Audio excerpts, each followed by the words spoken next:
प्रणाम भगवान। ओम श्री गुरुवे नमः। ओम गुरुर्ब्रह्मा गुरुर्विष्णु गुरुर्देवो महेश्वरः गुरु साक्षात् परम ब्रह्म तस्मै श्री गुरुवे नमः।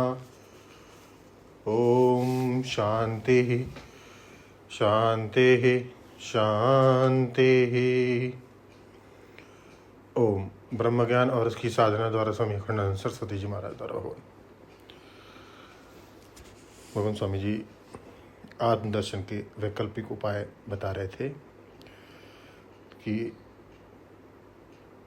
अधिकारी भेद से 4 विकल्प बताते हैं।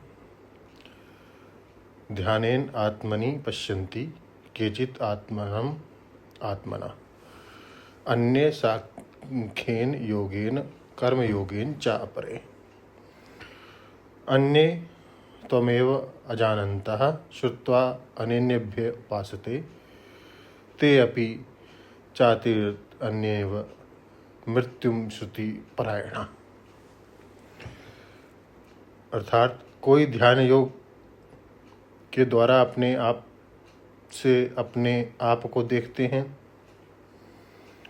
दूसरे सांख्य योग से और तीसरे कर्म योग से अपने आप को देखते हैं। इनसे अलग चौथे तो इनमें से कोई साधन नहीं जानकर दूसरों से सुनकर ही उपासना करते हैं। ऐसे वे श्रवण परायण भी मृत्यु को तर जाते हैं। केचित् ध्यानेन आत्मना आत्मनि आत्मानं पश्यन्ति अन्ये सांख्येन योगेन आत्मनं पश्यन्ति च अपरे कर्म योगेन आत्मनं पश्यन्ति। फल देखो सबका एक ही है, आत्मानं पश्यन्ति।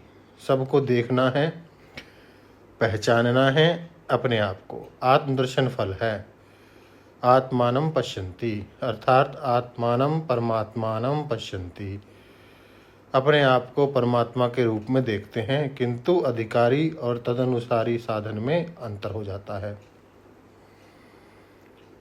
प्रथम वैकल्पिक साधन ध्ययन का है। इन चारों में से यह उत्तम अधिकारी है। पहले ध्यानेन का अभिप्राय समझो। जैसा ध्येय होता है उसके अनुरूप ध्यान होता है। रुपए का भी ध्यान होता है, रुपए की भी धारणा होती है, रुपए का भाव भी होता है। के भाव है के धारणा है, के ध्यान है कि सवेरे उठकर दोहराते हैं लोग, माने बाजार का क्या रूप होगा, तो वह भी एक ध्यान है। तो वह बाजार का ध्यान छोड़ो, दूसरे का ध्यान छोड़े बिना परमात्मा का ध्यान नहीं होगा।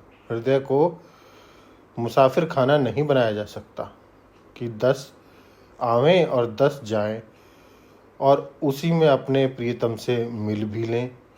उसके लिए एकांत कमरा चाहिए, हृदय का एकांत कमरा चाहिए। गुहितम गरेष्ठम पुराणम। श्रुति कहती है परमात्मा गुहा में छिपा हुआ है। अच्छा छोड़ो संसार का ध्यान। वैसे आप जानते हैं कि मरी हुई पत्नी का भी अनजान में लोग ध्यान कर बैठते हैं और उसका दर्शन होता है। असल में वह पत्नी नहीं आती, उनके ध्यान से बनी हुई मूर्ति चुड़ैल बनकर उनके पीछे आती है। वेदांत के ग्रंथों में इसका बड़ा वर्णन है। नष्ट वनिता साक्षात्कारत ध्यान के बल से मरी हुई पत्नी का दर्शन होता है, परंतु यह दर्शन तो किसी काम का नहीं। अच्छा, तो याज्ञिक लोग जब यज्ञ अनुष्ठान करते हैं तो देवता का ध्यान करते हैं। जैसे ही देवताई हविगृहीतम स्यात्ताम ध्यायेत वशद कर्षण। जब इंद्र देवता के लिए हविष्य हाथ में लेवें तो इंद्र देवता का ध्यान करें। वज्रहस्त ही पुरंदरहा, यह एक ध्यान हुआ, लेकिन वह बदलता रहेगा, क्योंकि जब इंद्र देवता के लिए हविष्य हाथ में लिया तो इंद्र का ध्यान, देवता का ध्यान। जब पूषा देवता के लिए हविष्य हाथ में लिया तो पूषा देवता का ध्यान। जब आदित्य देवता के लिए हविष्य लिया तो आदित्य देवता का ध्यान। जिस जिस देवता के लिए हविष्य हाथ में लेंगे उसका ध्यान करना होगा। वह तो घर गृहस्थी का ध्यान हो गया कि जो अतिथि घर में आया उसको खिला दिया। अब देखो भक्त का ध्यान क्या है। भक्त का ध्यान 3 प्रकार का होता है। इसको लेंगे अगले सत्संग में भगवान। ओम शांति ही शांति ही शांति। प्रणाम भगवान।